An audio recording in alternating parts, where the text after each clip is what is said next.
لا نبي بعده. أما بعد فأعوذ بالله من الشيطان الرجيم. بسم الله الرحمن الرحيم. إنما يأمر مساجد الله من آمن بالله واليوم الآخر وأقام الصلاة وآتى الزكاة ولم يخش إلا الله. وقال رسول الله صلى الله عليه وسلم: من ألف المسجد ألفه الله، أو كما قال عليه الصلاة والسلام. میرے محترم دوستو بزرگو، یہ جو آپ کا بیٹھنا ہے اور یہ جو آپ نے وقت نکالا ہے یہ اللہ رب العزت کے ہاں بڑا قیمتی ہے. اور اس مجلس کے اندر بیٹھنے پر اللہ رب العزت 4 انعامات کا وعدہ فرماتے ہیں. جب کچھ لوگ اللہ کے گھروں میں مجتمع ہوتے ہیں، حدیث کا مفہوم ہے اللہ کی ذکر کرنے کے لیے، سننے کے لیے، تو اللہ رب العزت ان پر 4 طرح کا انعام عطا فرماتے ہیں. پہلا انعام کیا ہے کہ غاشیت ہم الرحمہ، کہ اللہ کی رحمت اس مجلس کو ڈھانپ لیتی ہے. اللہ کی رحمت کی چادر اس مجمع کے اوپر اللہ پھیلا دیتے ہیں. نزلت علیہم السکینہ، اللہ اس مجلس کے اندر بیٹھنے والوں کے دلوں کے اوپر سکینہ نازل فرماتے ہیں. اس سکینہ ایک خاص رحمت کا نام ہے جس کو اللہ نازل فرما کر هو الذی انزل السکینۃ فی قلوب المؤمنین لیزدادوا ایمانا، اس سکینہ کو اللہ ایمان والوں کے دلوں پہ نازل فرماتے ہیں اور اس کے ذریعے سے ان کے اندر ایمان کو بڑھاتے ہیں، مضبوط کرتے ہیں اور دل کے اندر امن، چین، سکون اور اطمینان کو بھر دیتے ہیں. یہ صرف اس مدرسوں پہ یہ خاص یہ سکینہ کی رحمت نازل ہے. اور تیسرا انعام کیا ہے؟ وَخَفَّتْهُمُ الْمَلَائِکَةُ، اللہ کے جو فرشتے ہیں وہ اس مجلس کے اوپر اپنے یوں پر بچھا دیتے ہیں جیسے مرغی انڈوں پہ پر بچھاتی ہے. حضرت مولانا یوسف اللہ فرماتے تھے اس کی تفسیر میں کہ جب فرشتے اس مجلس کے اوپر پر بچھاتے ہیں تو فرشتوں کے اندر اللہ نے ایک مادہ رکھا ہے، لا یعصون اللہ ما امرہم، اللہ کے کسی امر کی نافرمانی نہیں کرتے. تو اب وہ فرشتے جب پر بچھاتے ہیں تو ان کی پر کے اثر کی وجہ سے اللہ مردہ دل کو زندہ کر دیتے ہیں. جس طرح مرغی انڈوں کے اوپر بیٹھتی ہے اپنے پروں کو بچا کر، تو اس کے پروں کی گرمائش کی وجہ سے مردہ انڈے کے اندر زندہ بچہ پیدا ہو جاتا ہے. اسی طرح ملائکہ کے پر بچھانے سے اس مجلس کے اندر بیٹھنے والا ہر مردہ دل جو اللہ کے حکم نبی کے طریقے سے مردہ ہو گیا، ایمان سے مردہ ہو گیا، اللہ اس کو ایمان کی وجہ سے اللہ اس کو زندہ کر دیتے ہیں اور اس دل کے اندر اطاعت کا اور اللہ کی فرمانبرداری کا اور اللہ کی اور رسول کی محبت یہ اللہ اس دل کے اندر کر دیتے ہیں. کتنا بڑا انعام. اور چوتھا انعام کیا ہے؟ وَذَكَرَهُمُ اللَّهُ فِي مَنْ عِنْدَهُ، اس مجلس کے اندر بیٹھنے والے یہ کتنا مجمع بیٹھا ہے، ہر ایک آدمی کا اللہ رب العزت اپنی زبان مبارک سے اس کا نام لے کر فرشتوں کے سامنے فخر کرتا ہے. وہ کتنی بڑی بات ہے. اِنَّ فَلَانَ ابْنَ فَلَانٍ، اللہ کہتے ہیں فرشتوں کو کہ فلانے کا بیٹا فلاں دیکھو فلاں جگہ مسجد کے اندر بیٹھ کر میرا ذکر کر رہا ہے اور میرا ذکر سن رہا ہے. کتنا بڑا انعام ہے. اگر آپ کو آج کوئی کہے کہ جی آپ کا تو تذکرہ اسمبلی میں وزیر اعظم صاحب کر رہے تھے، تو وہ فخر سے چلے گا اور فخر کے ساتھ بیٹھے گا کہ دیکھو جی میں ہوں جس کا تذکرہ وزیر اعظم صاحب اسمبلی میں کر رہے ہیں، اور جس کا تذکرہ سارے بادشاہوں کا بادشاہ عرش پہ کر رہا ہو، اس پہ ہمیں کوئی خوشی ہونی چاہیے نہیں ہونی چاہیے؟ ہم میں سے ہر ایک کا تذکرہ اللہ اور کے باپ کا نام لے کر فرشتوں کے سامنے اس وقت کر رہے ہیں. اور ایک روایت میں آتا ہے جب یہ مجلس برخاست ہوتی ہے، جب آپ آخر میں اٹھیں گے، اللہ رب العزت فرشتوں کو بھیجیں گے اور وہ اللہ کی طرف سے یہ اعلان کرتا ہے، اے مجلس کے اندر بیٹھنے والوں، ان قوموا مغفور لکم، تم ایسے حال میں کھڑے ہو جاؤ کہ تم سب کی بخشش کر دو۔ اور صرف بخشش نہیں، اگلی خوشخبری کیا؟ وقت بدلت سیئاتکم حسنات، تمہارے پچھلے سارے گناہوں کو نیکیوں میں بدل دیا۔ اب ایک آدمی 1,00,000 گناہ لے کر آیا تو صرف نہ صرف اس کے 1,00,000 گناہ کی بخشش ہو گئی، وہ معاف کر دیے گئے، بلکہ 1,00,000 گناہ کی جگہ 1,00,000 نیکیاں لکھ دی۔ اس کی قیمت حشر میں جا کر پتہ چلے گی، جب دنیا کی آنکھ بند ہوگی تو سب سارے یہ انعام ہمارے سامنے آ جائیں۔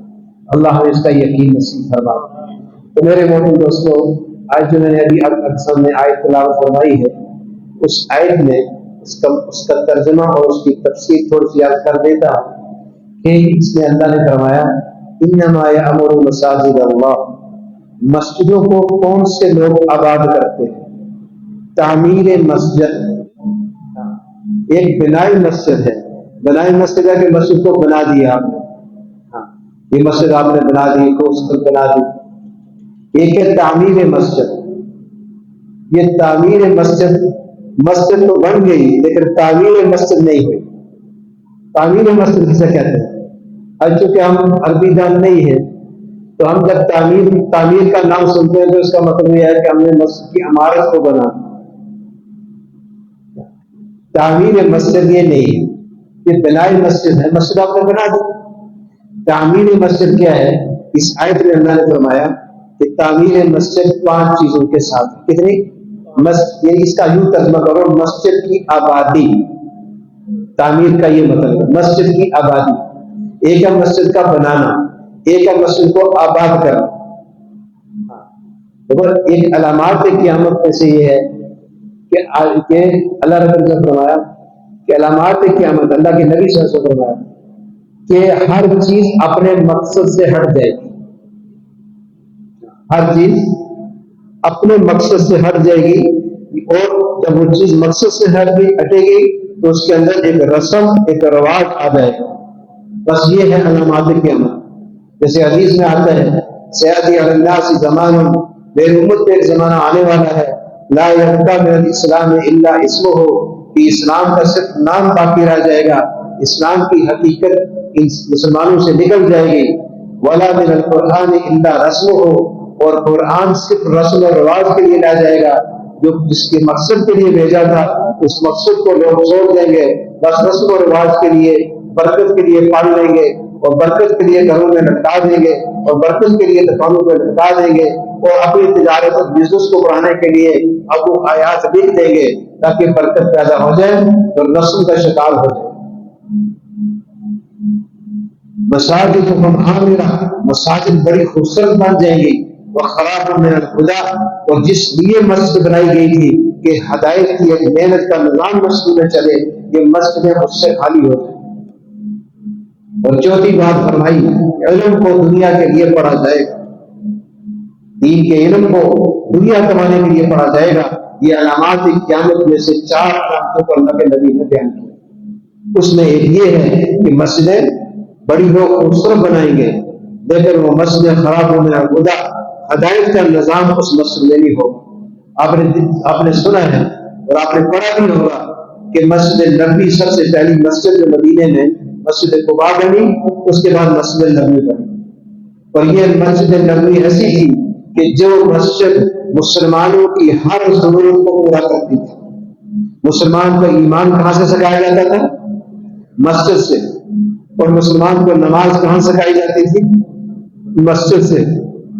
اور مسلمان اپنے مال کیسے خرچ کرے، اس کا نظام مسجد سے سکھایا جاتا تھا، اور اس کی معاشرت مسجد سے، اس کو معاملات مسجد سے، مسلمان کے اخلاق مسجد سے سکھائے جاتے تھے، اور مسلمان کے جتنی بھی دینی ضروریات اور معاشرت کی ضرورتیں تھیں وہ مسجد سے سکھائی جاتی تھی۔ مسلمان کی عدالت مسجد، اور مسلمان کی عسکری تربیت کا ادارہ مسجد، مسلمان کی سیاست کا مرکز مسجد، ہر چیز کو اللہ کے نبی نے مسجد سے جوڑا. آج ہم نے مسجد کو صرف نماز کی جگہ سمجھ لی ہے، اور ہماری تربیت کا جتنا نظام ہے وہ مسجد سے باہر چلا گیا کہ جی فلانا تربیتی سینٹر صدر میں، اور فلانا تربیتی سینٹر وہ اسلام آباد میں، اور فلانا تربیتی سینٹر وہ راجہ بازار میں. تو مسلمانوں کے تربیتی سینٹر کہاں چلے گئے؟ مسجد سے مسلمان کو نکال دیا بس. اب دیکھو ساری چیزیں مسجد میں سکھائی جا رہی. ایمان کہاں سکھایا جا رہا؟ وہ مسجد میں ایمان کی حقیقت سکھائی جا رہی. حضرت حارثہ رضی اللہ تعالیٰ عنہ یہ مسجد میں لیٹے ہوئے تھے. اللہ کے نبی علیہ السلام آئے اور ان کو جگایا اور فرمایا کیف اصبحت یا حارثہ، اے حارثہ تو نے صبح کیسے کی؟ جگایا صبح کیسے کی؟ آج ہم سے بھی کوئی یہ سوال کرے کہ آپ نے صبح کیسے کی، آپ نے شام کیسے کی، تو حضرت حارثہ ہم کیا کہیں گے کہ ہم الحمدللہ بہت اچھی نیند آئی، بڑے سکون سے آئے رات سویا، ایسے حال میں میرے صبح. اب وہ کیا کہہ رہے ہیں؟ اسبات مؤمنا حقا، اے اللہ کے نبی میں نے ایمان کی حقیقت کے ساتھ صبح کی. میں نے صبح کیسے کی؟ ایمان کی حقیقت کے ساتھ صبح کی. ایسی رات گزاری کہ ایمان کی حقیقت کے ساتھ میں نے صبح کی. تو میں ہر ایک چیز کی دلیل ہے، تو تیرے قول کی دلیل کیا ہے؟ کہ دلیل یہ ہے کہ میں دیکھ رہا ہوں کہ میں اپنے آپ کو دل کو پیاسا رکھتا ہوں، اور رات کو ساری رات اللہ کے سامنے مصلی پہ کھڑا رہتا ہوں، اور میں اپنی آنکھوں سے دیکھ رہا ہوں میدان حشر قائم ہو گیا اور وہ اللہ کا عرش لایا جا رہا ہے، اور یہ اہل جنت ایک دوسرے کو سلام پیش کر رہے ہیں اور ایک دوسرے کی زیارت کر رہے ہیں، اور اہل جہنم ایک دوسرے کو لعن تم کر رہے ہیں اور ایک دوسرے کو برا بلا کہہ رہے ہیں. یہ میں اپنی آنکھوں سے دیکھ رہا ہوں. اللہ کے نبی نے فرمایا کہ تو نے ایمان کی حقیقت کو حاصل کرنا. ایمان مسجد میں سکھایا جا رہا ہے. ایمان مسجد میں سکھایا. میں مختصر کرتا ہوں تاکہ آپ کا وقت بھی بچائیں. دوسری بات، نماز کہاں سکھائی جا رہی؟ مسجد میں. ایک آدمی آئے نماز پڑھی، نماز پڑھ کے اللہ کے نبی کی مجلس میں آئے، فرمایا ارجع فصلی فإنک لم تصلی، کیا تمہارا نماز پڑھ، تم نے نماز صحیح نہیں پڑھی. وہ جا کر پھر نماز پڑھتا ہے، وہی غلطی کرتا ہے جو پہلے کی. پھر آیا، پھر سلام کیا، پھر اللہ کے نبی نے فرمایا ارجع فصلی فإنک لم تصلی، کہ دوبارہ نماز پڑھ، تم نے نماز نہیں پڑھی. پھر دوبارہ اسے اسی طرح پڑھی، پھر آیا، پھر سلام کیا. اللہ کے نبی نے پھر اس کو واپس کیا کہ نماز پڑھ، تم نے نماز نہیں پڑھی. اب جب آیا تو پھر اللہ کے نبی نے فرمایا کہ اللہ کے نبی ما احسن غیرہ، میں اس سے زیادہ اچھی نہیں پڑھ سکتا. پھر اللہ کے نبی نے بتایا کہ یہ تو غلطی نماز میں کرتا ہے. تو نمازی کی تربیت کہاں؟ مسجد میں. نماز مسجد میں سکھائی جا رہی. آپ نے یہ فضائل اعمال میں شروع میں کہا کہ صحابہ نے کس سے لکھے کہ ایک صحابی آئے اور انہوں نے سرخ رنگ کی چادر اوڑھی ہوئی تھی، جو عورتوں کی ہوتی ہے وہ اوڑھی ہوئی تھی. اب دور پہنچے مسجد میں تو اللہ کے نبی نے فرمایا یہ کیا اوڑھ رکھا ہے؟ یہ مردوں کا لباس نہیں ہے. یہ کس کا لباس ہے؟ یہ عورتوں کا لباس ہے. یہ تم نے کیا پڑھ رکھا ہے؟ اور وہ اتنا ایسے اللہ کے نبی کی بات کو اس کو جھٹکا لگا کہ وہ واپس جا کر تنور جل رہا تھا اور چادر کو تنور میں پھینک دیا اور چلا دیا. کہ اس لباس اور یہ لباس اللہ کے نبی کو محبوب نہیں. میں ایسا لباس کیوں پہنوں جس سے اللہ اس کے رسول ناراض ہو؟ اور فوراً جا کر اس کو جلا دیا. اور میں کیا اللہ کے نبی نے اس کو جلا دیا. کہتے عورتوں کو پہنا دیتے کوئی حرج نہیں. تو نماز کی نگرانی کہاں سے ہو رہی؟ ہاں، آج ہر آدمی نماز پہن کے آ رہا، کوئی مسجد میں تربیت نہیں، کوئی پوچھنے والا نہیں کہ یہ تو کیا پہن کے آیا. ایسے ہمارے نوجوان تنگ لباس پہن کے آتے ہیں ایسے. اور یہ یاد رکھو کہ لباس ہے سطر کو ہاں، ایک ہے سطر کو ڈھانپنا اور ایک ہے سطر کو چھپانا. ایک ہے سطر کو ڈھانپنا اور ایک ہے سطر کو چھپانا. اب ڈھانپا ہے یہ مسافر، میں نے یہ اپنے ہاتھ کو ڈھانپ لیا، لیکن آپ اس کو پہچان جائیں گے یہ کیا ہے؟ ہاتھ ہے. یہ انگلیوں کے نشان سامنے نظر آ رہے، یہ ڈھانپنا ہے. چھپانا یہ ہے کہ اس کو میں ایسے چھپا دوں کہ آپ نہ پہچان سکے کہ اس کا یہ کون سی چیز ہے. آپ بتا نہیں سکے، اس کو کہتے ہیں چھپانا۔ وجعلنا اللیل لباسا، رات کو تمہارے لیے لباس بنایا کہ اندھیری رات چھا گئی، کسی کو کوئی پتہ نہیں کون جا رہا ہے کون آ رہا ہے۔ تو لباس یہ ہے، یہ لباس ہے۔ اب آج ہم سطر ڈانپتے ہیں لیکن سطر چھپاتے نہیں ہیں، سطر کا چھپانا فرض ہے۔ اس لیے یہ تنگ لباس پہن کے آنا اور تنگ پینٹ پہن کے آنا کہ جس میں اس کے جسم کے سطر کے سارے ڈیل ڈول نظر آ رہے پینٹ میں، تو فرمایا یہ ننگا ہے۔ یہ کیا ہے؟ حدیث میں آتے ہیں آخر زمانے میں لوگ ننگے ہوں گے، عورتیں بھی ننگی ہوں گی اور مرد بھی ننگے ہوں گے۔ کیا اللہ کے نبی کیا وہ لباس نہیں پہنیں گے؟ فرمایا ایسے لباس پہنیں گے کہ جس سے ان کے سطر کے اونچ نیچ ساری نظر آ رہی ہے۔ آ رہی نہیں والی عورتوں کو، مردوں کو بھی دیکھیں۔ بڑا ظلم علی خان صاحب کے بہت بڑے مفتی گزرے ہیں، تو انہوں نے پوچھا یہ جو تنگ پینٹ پہن کر نماز پڑھتے ہیں تو ان کی نماز ہو جاتی ہے؟ تو انہوں نے کہا کہ اس کا تو مجھے پتہ نہیں، جو اس کے پیچھے کھڑا ہے اس کی نہیں ہوتی، کیونکہ اس کی وہ سطر کے ڈیل ڈول نظر آ رہے پیچھے والے۔ تو ہماری کوئی تربیت ہی نہیں کہ کون بتائے گا کیا لباس پہننا۔ تو لباس کی تربیت کہاں پہ ہے؟ مسجد میں ہو رہی۔ دیکھو اب ایک سکول کا یہاں دیکھو، ایک آرمی کی، پاکستان کی آرمی والا وہ انڈیا کی آرمی کا لباس پہن کر مسجد میں آ جائے، جی ایس کیو میں چلا جائے، تو آرمی برداشت کرے گی؟ کیوں نہیں برداشت کرے گی؟ دشمنوں کا لباس انہیں پہنا ہے اور اس کو سزا ہوگی اور اس کو پٹدار دیا جائے گا اور اس کو ہو سکتا ہے اس کو آرمی نکال کے اس لیے کہ آرمی کی کیوں پہنی۔ یہ تو چلو دور کی بات ہے۔ آج آپ کے سکول دیکھ لیں، ان سکولوں میں ہر ایک کی یونیفارم علیحدہ، ایک سکول کی یونیفارم بچہ پہن کر دوسرے سکول میں چلا جائے، سکول والے اندر جانے دیں گے؟ اس کو گیٹ سے اندر نہیں جانے دیں گے، اس کا داخلہ ممنوع کر دیں گے، اس پر جرمانہ کریں گے، اس کو سکول سے نکالیں گے۔ کہ کیوں نکالا؟ کہ اس کا ہمارا یونیفارم پہن کے نہیں آیا، کہ دوسرے کا یونیفارم پہن کے آیا۔ دنیا کے معاملے میں ایسے۔ اور اب یہ جو یونیفارم پہن کر مسجد میں آ رہا، یہ کس کا پہن رہا ہے؟ یہ اللہ کے رسول کا یونیفارم ہے، یہ اللہ کے غیر کا یونیفارم پہن کے آ رہا، کوئی پرواہ نہیں۔ اور اگر اس کو ٹوکا جائے یہ کیا کرتا ہے؟ اگر یہ کوئی مولوی جو ہے نا وہ تاریخ ذہن کے ہو اور تم کسی کو پسند نہیں کرتے، بھائی ان سے پوچھو یہ کالجو والے یہ بھی تاریخ ذہن ہے، یہ پہاڑ مینڈین ہے۔ اب وہ کسی کو برداشت کرنے کے لیے تیار نہیں، بچے کو اس لیے جرمانہ کر دیا کہ یہ اس نے آئی یونیفارم نہیں پہنا۔ تو میرے محترم دوستو، لباس کی تربیت کہاں سے؟ مسجد سے ہو رہی۔ ہاں، یہ معاشرے سکھائی جا رہی۔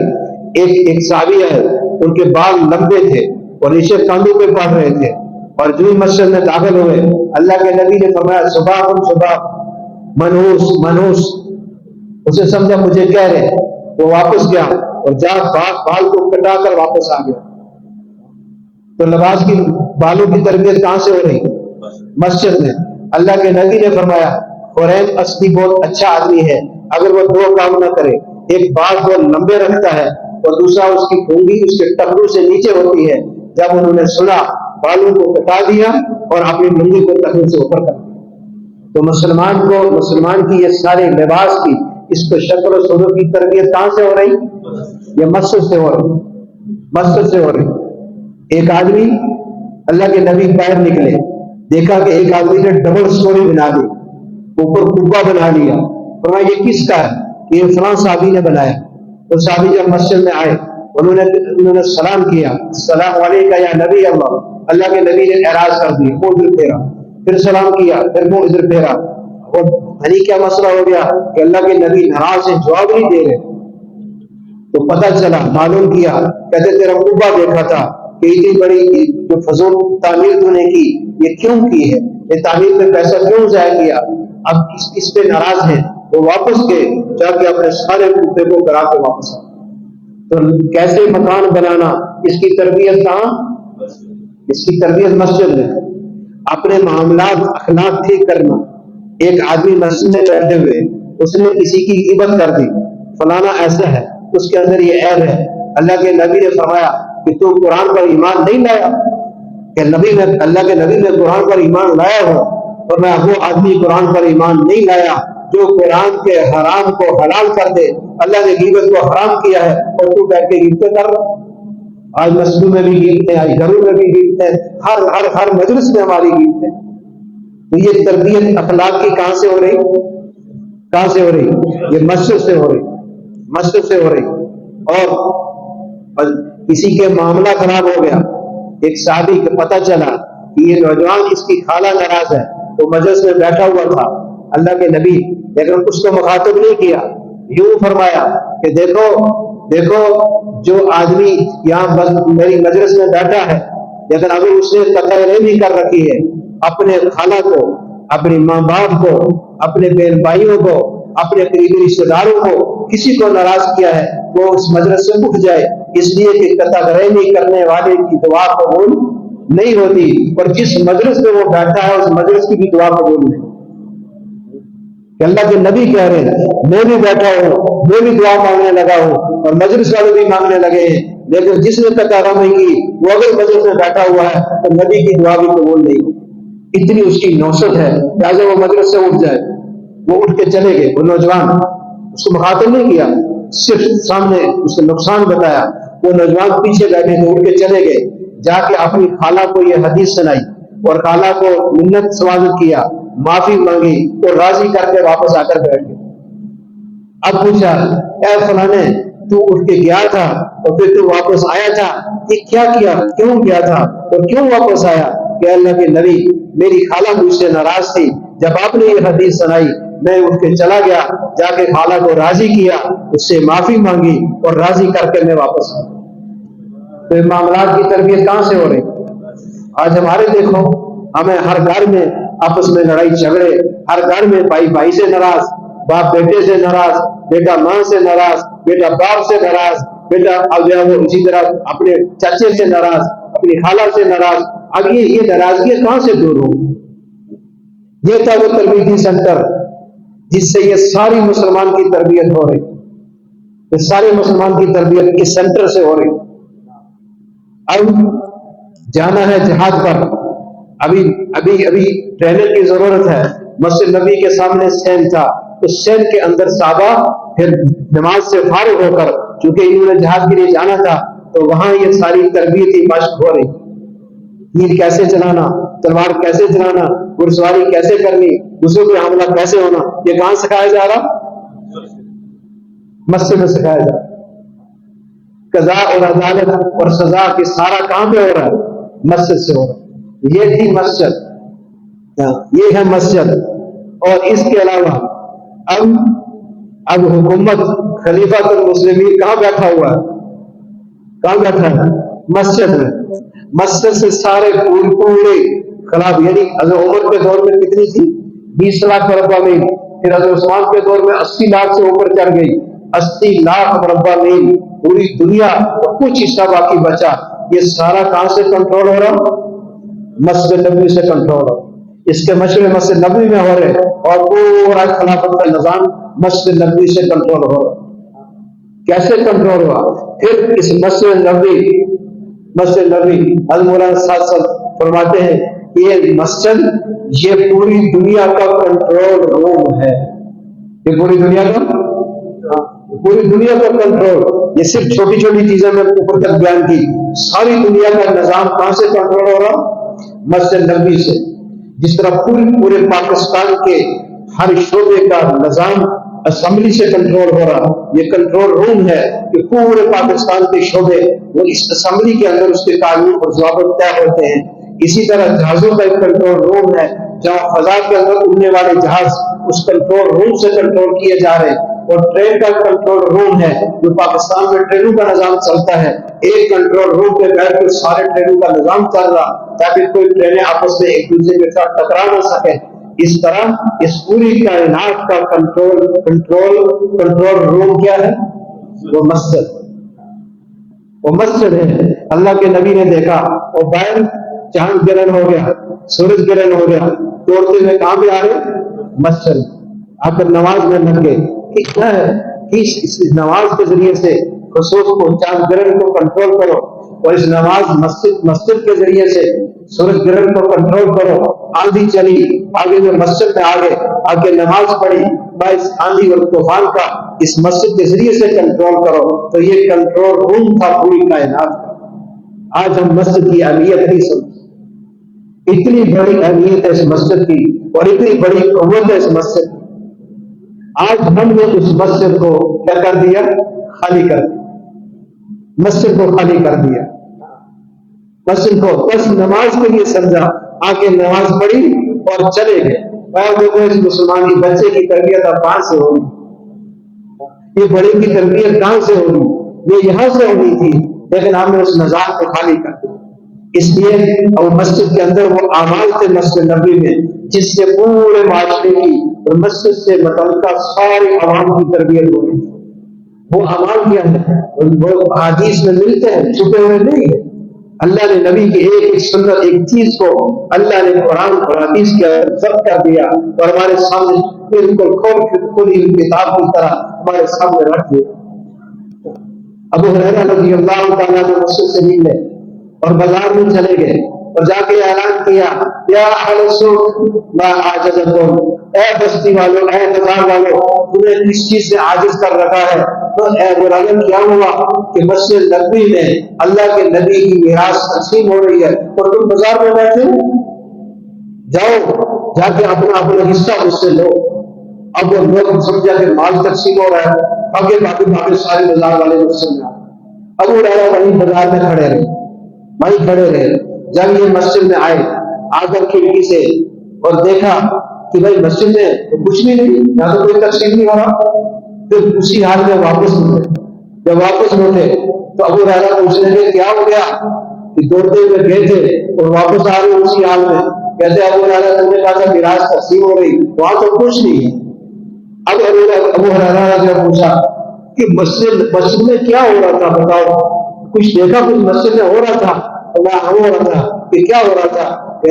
قوم یصلون، ہم نے دیکھا کچھ لوگ مسجد میں اپنی نمازوں کو درست کرنے میں لگے ہوئے، نمازوں کو سیکھنے میں لگے ہوئے۔ ورأینا قوما یقرؤون القرآن، اور ہم نے مسجد میں دیکھا کہ لوگ قرآن کے سیکھنے سکھانے میں لگے ہوئے، یہ قرآن کے سیکھنے کا حلقہ اور وہ اعمال کے سیکھنے کا حلقہ۔ اور رأینا قوما یتذاکرون الحلال والحرام، ہم نے مسجد میں دیکھا کہ ایک مجلس لگی ہوئی جو حرام اور حلال کو سیکھ رہی ہے۔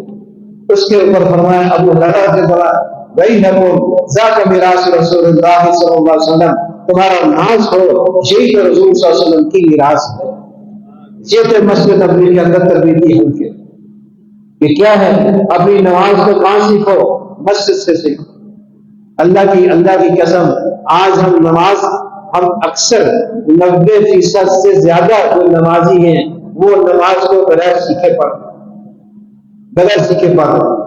اس 100 مسائل نماز میں ایسی ہیں جسے ہر نمازی کو آنے چاہیے۔ وہ 100 مسائل آج تک ہم کون ہے جو الا ماشاء اللہ جسے وہ 100 مسائل سیکھ لیے؟ اس میں 13 فرض ہیں، فرض کے چھوٹ جانے سے نماز نہیں ہوتی۔ 14 واجب ہیں، واجب چھوٹ گیا، اگر سجدہ سہو نہیں کیا تو نماز نہیں ہوتی۔ 18 مفسودات ہیں، ایک بھی ہو گیا نماز پوری ٹوٹ جائے گی۔ 29 مکروہات ہیں، ایک بھی ہو گیا نماز مکروہ ہو جائے گی، اس پہ کوئی اجر نہیں ملے گا، یہ ناپسند نماز ہے۔ اور اسی طرح 21 سنتیں ہیں، ایک سنت چھوٹ گئی، لو ترکتم سنت نبیکم لضللتم، تم گمراہی کے رخ پر چڑھ جاؤ گے اگر سنت کو چھوڑ دیا، اور اللہ کی رحمت رک جاتی ہے سنت کو چھوڑ جانے پر۔ اور 5 مستحبات ہیں، یہ سارے ملا کر 100 بنتے ہیں۔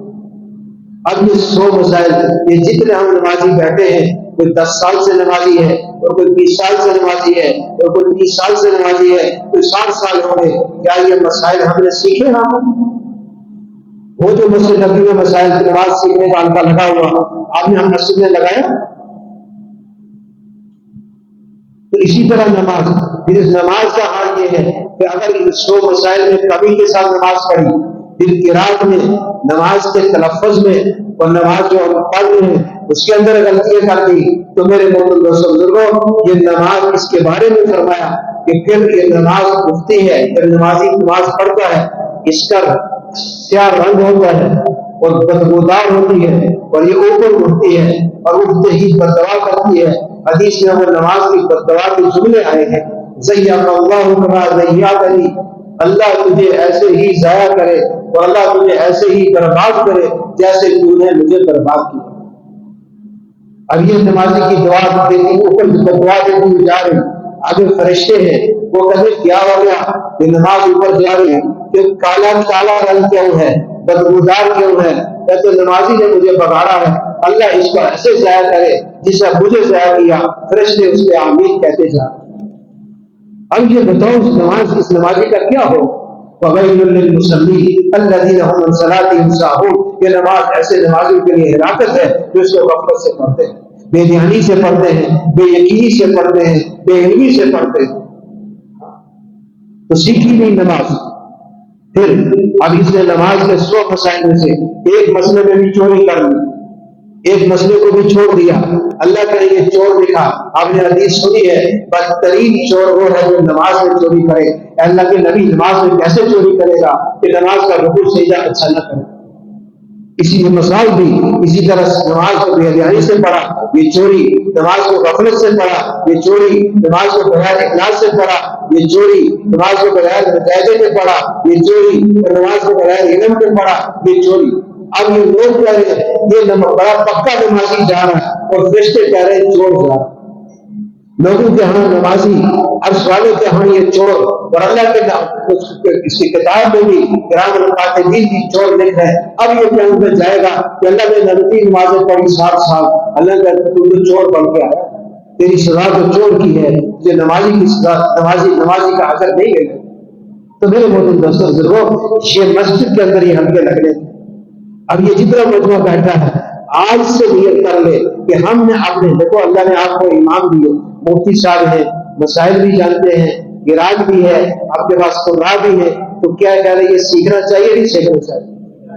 ہاں یہ سیکھنا. تو یہ نیت کرو کہ ایک حلقہ ہم یہاں تجوید کا لگائیں گے, تجوید قرآن کا, تفسیر قرآن کا حلقہ یہ مسجد میں, یہ مسجد نبوی کی یہ مسجد کی آبادی ہے جو میں نے عنوان آپ کے سامنے کھولا.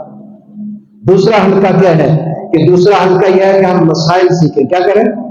ہاں دیکھو نماز میں جس طرح نماز کے لیے پاکی شرط, نماز کے لیے بدن کا پاک ہونا شرط. اب علماء نے لکھا ہے بدن کی پاکی 2 طرح کی ہے. ایک ظاہری پاکی ہے کہ اس کی نجاست دور ہو, یہ وضو اور غسل سے دور ہو جائے گی.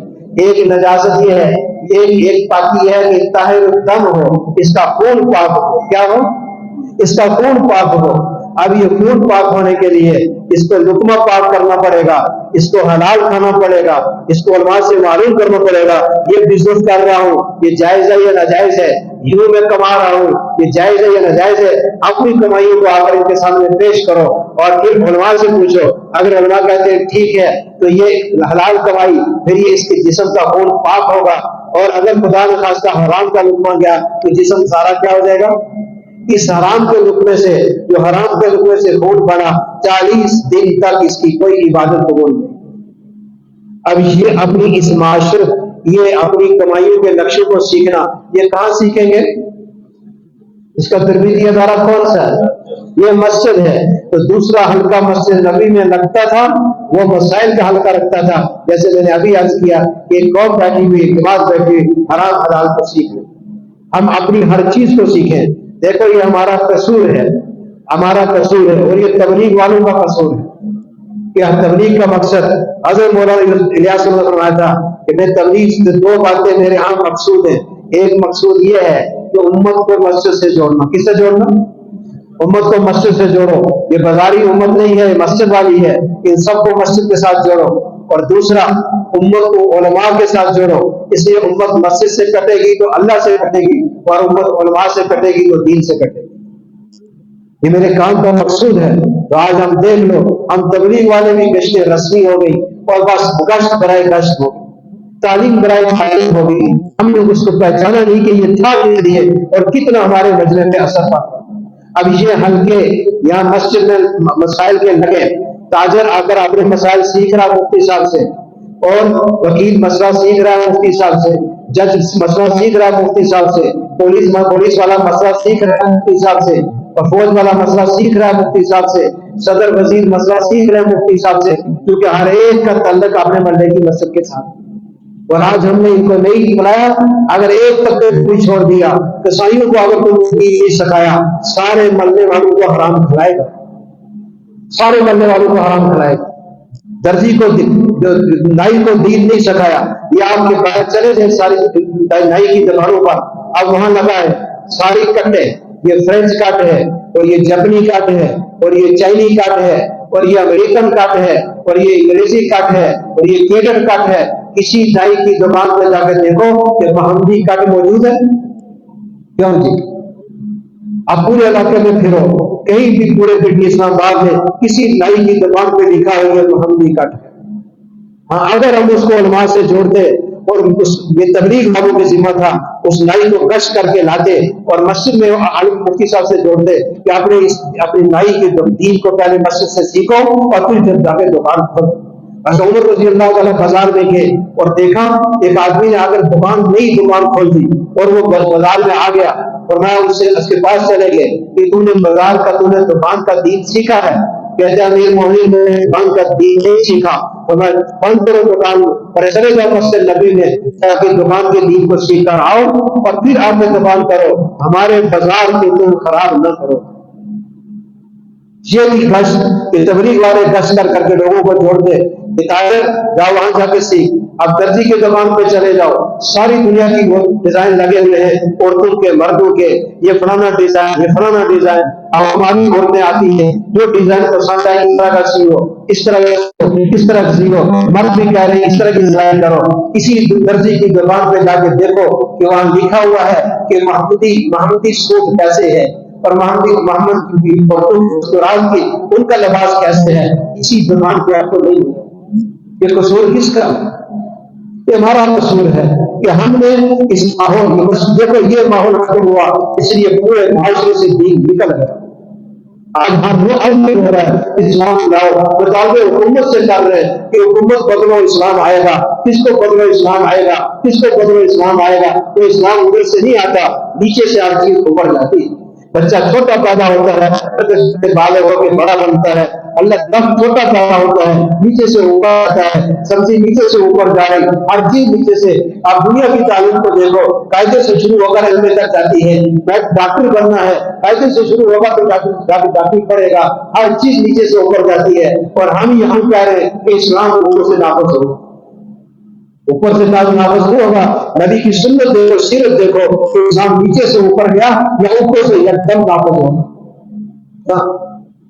نیچے سے اوپر جاتا ہے۔ تو ہر محلہ، اگر یہ محلہ، یہ پورے ایک محلہ، یہ اگر اپنی سب سے پہلے ایمان میں اسلام آئے گا، سب سے پہلے ایمانیات درست ہوں گی، ایمانیات کے بعد عبادات درست ہوں گی، عبادات کے بعد اخلاق درست ہوں گے، اخلاق کے بعد معاملات درست ہوں گے، اور معاملات کے بعد معاشرہ درست ہوگا۔ اس پورے معاشرے کے درست ہونے کا نام اسلامی انقلاب ہے۔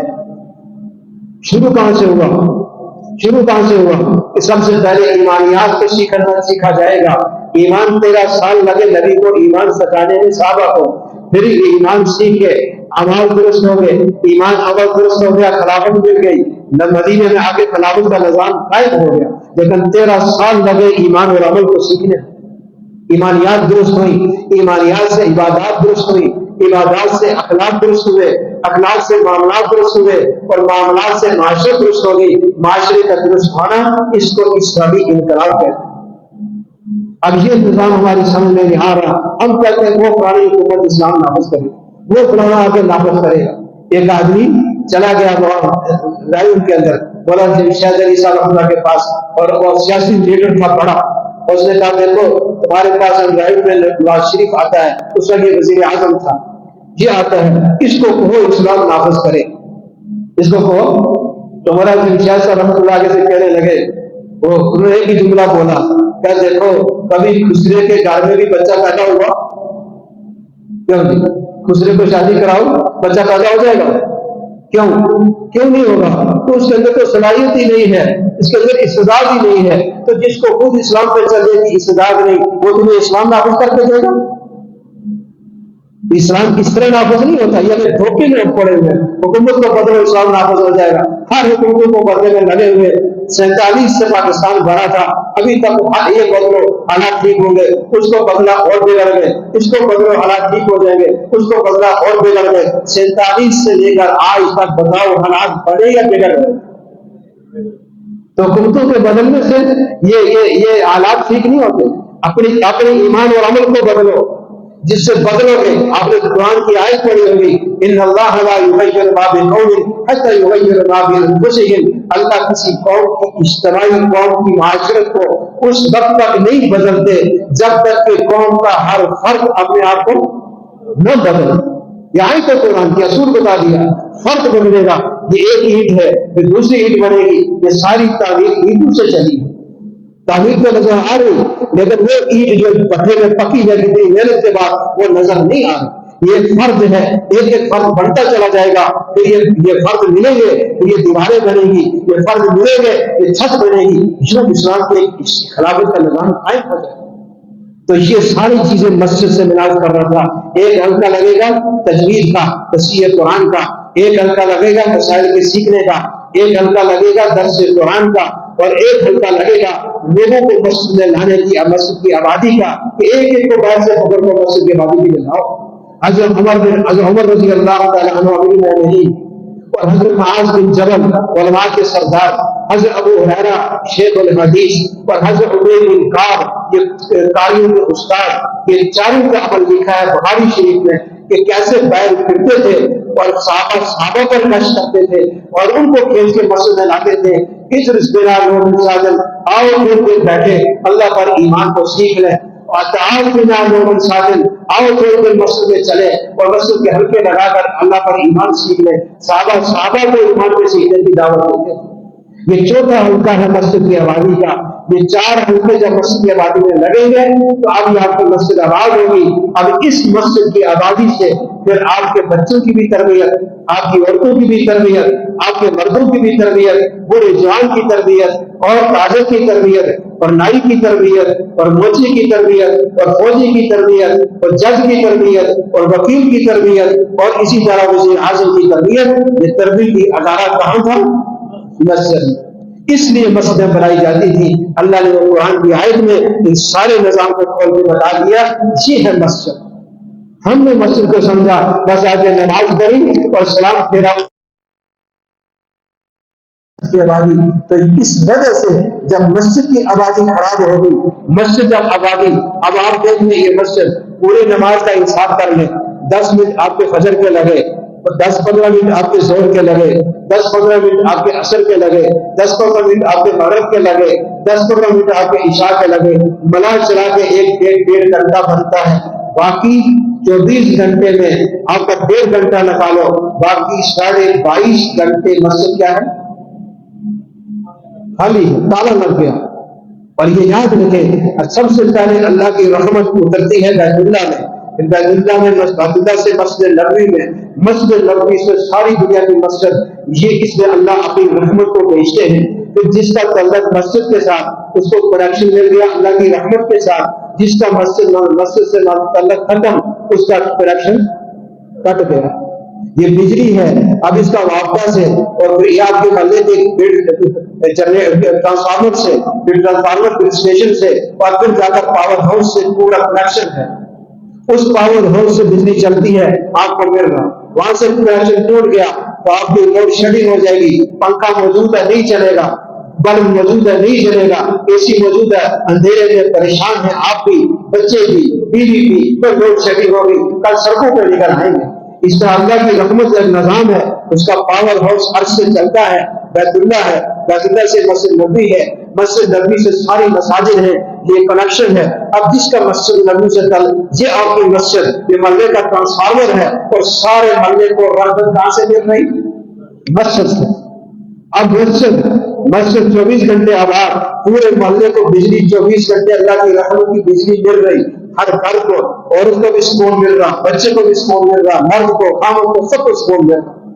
اور اگر 1 گھنٹے کے لیے بھی لوڈ شیڈنگ ہو گئی, یہ مسجد کا تالا لگ گیا, اللہ کی رحمت کو اس نے تالا لگا دیا, اب یہ رحمت مسجد پہ رہی, یہ نہ بازار والوں کو ملے گی, نہ گھر والوں کو ملے گی, نہ عورت کو ملے گی, نہ بچے کو ملے گی, یہ سب اللہ کی رحمت سے محروم ہو جائیں گے. اور اس محرومی کی وجہ سے آپس میں ایک دوسرے سے لڑائی جھگڑے فساد فتنے یہ سارے شروع ہو جائیں. اب جس مسجد کو 22.5 گھنٹے تالا لگے, یہ اللہ کی رحمت کو تالا لگ گیا, 22.5 گھنٹے لوڈ شیڈنگ ہو گئی. دکاندار میں بیٹھا ہوا کسی کیا کرو, بجلی کوئی نہیں, کسائی میں بیٹھا ہوا تو بجلی کوئی نہیں, نائی میں بیٹھا ہوا تو بجلی کوئی نہیں, ادھر درزی بیٹھا ہوا تو بجلی کوئی نہیں, سارے گھر والے باہر کھڑے تو بجلی کوئی نہیں, گھر میں پریشانی ہے. اب یہ تو نظر آ رہا ہے کہ ظاہری نظام ہے, لیکن یہ نظام باطنی ہے, کسی کو سمجھ میں نہیں آ. یہ ساری مصیبت اس وجہ سے ہے کہ آج مسجد کو تالا لگا کے آج پورے بندے والے اللہ کی رحمت سے محروم ہو گئے. اس کے لیے ہم ترتیب بنا لیں, ہر ایک نے ظاہر کھیتی بھی کرنی اور دکان پہ بھی جانا اور دفتر پہ بھی جانا. اس لیے وہ لوگ جو ریٹائر ہیں ان کا کوئی ابھی اللہ نے فارغ کر دیا, یہ فارغ حضرات جو ریٹائر ہوئے ہیں ان کو مسجد میں بتاؤ اس وقت میں جب باقی لوگ دفتروں کا کام کر رہے ہیں, پھر دفتر والے واپس آ جائیں, پھر وہ اپنا نظام بنا دیں. یہ ترتیب اللہ کے نبی نے بنائی تھی.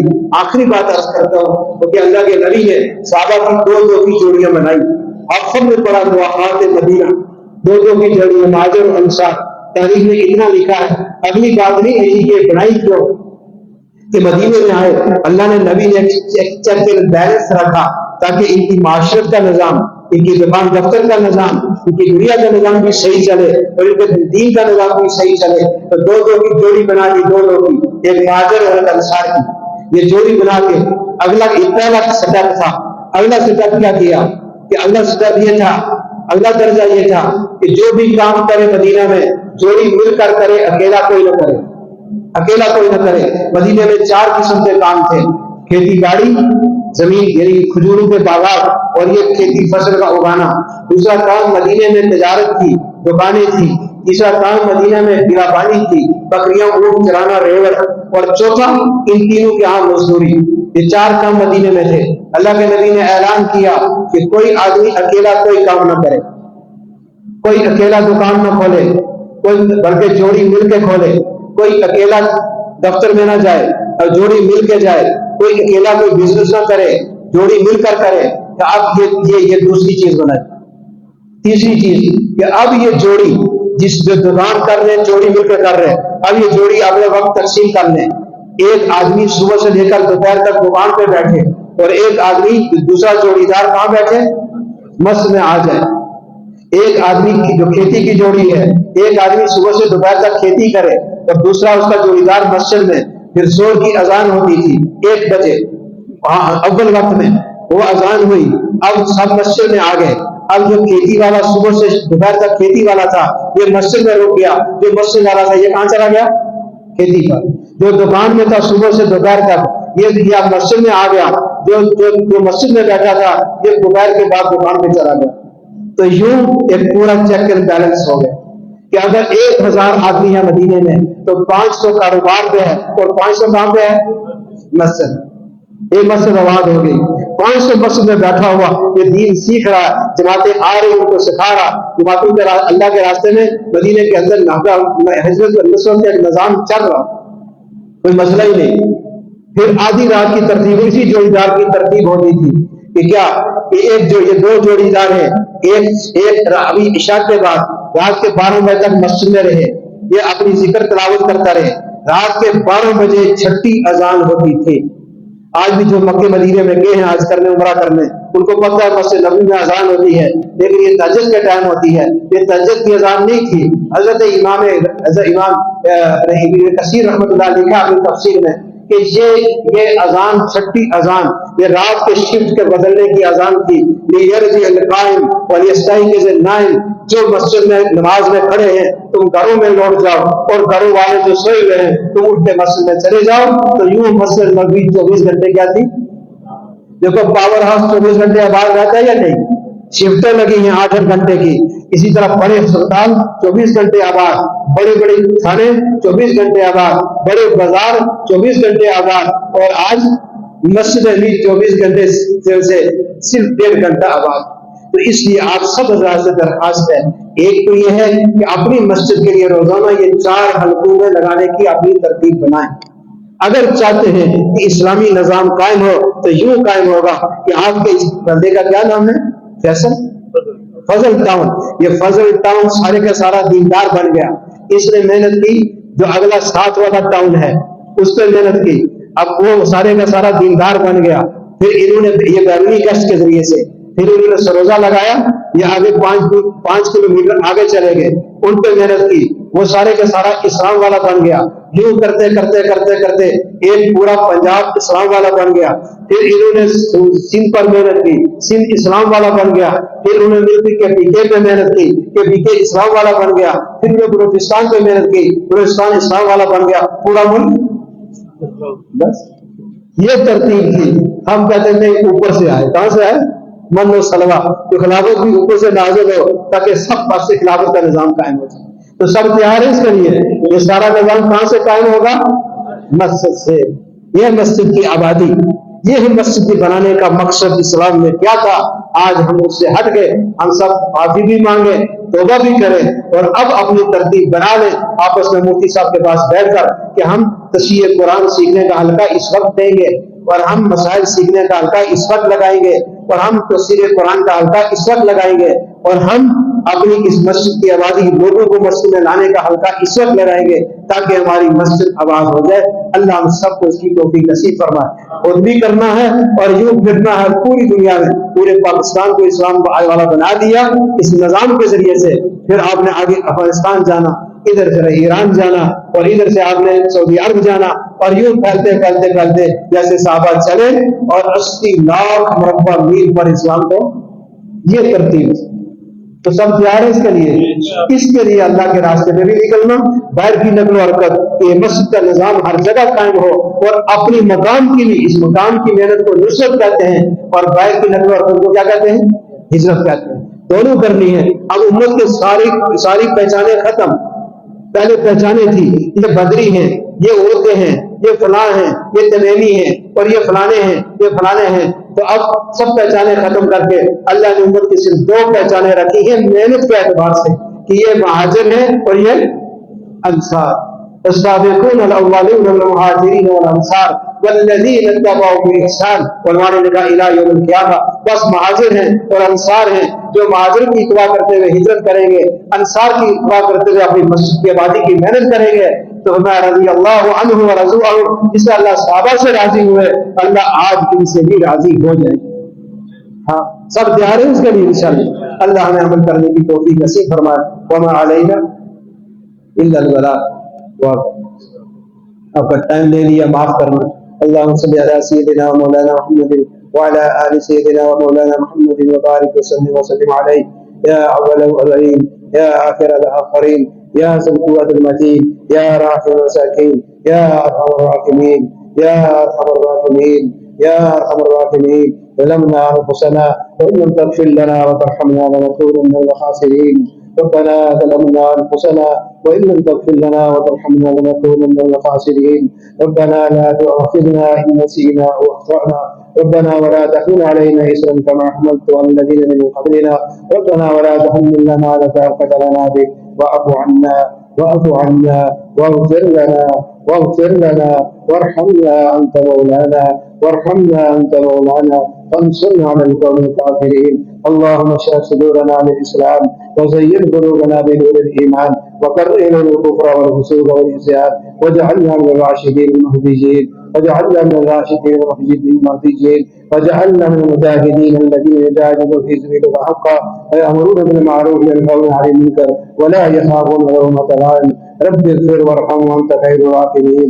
وصلى الله تعالى على رسوله حقه محمد وعلى وصحبه أجمعين برحمتك يا أرحم الراحمين. جزاك الله خيرا.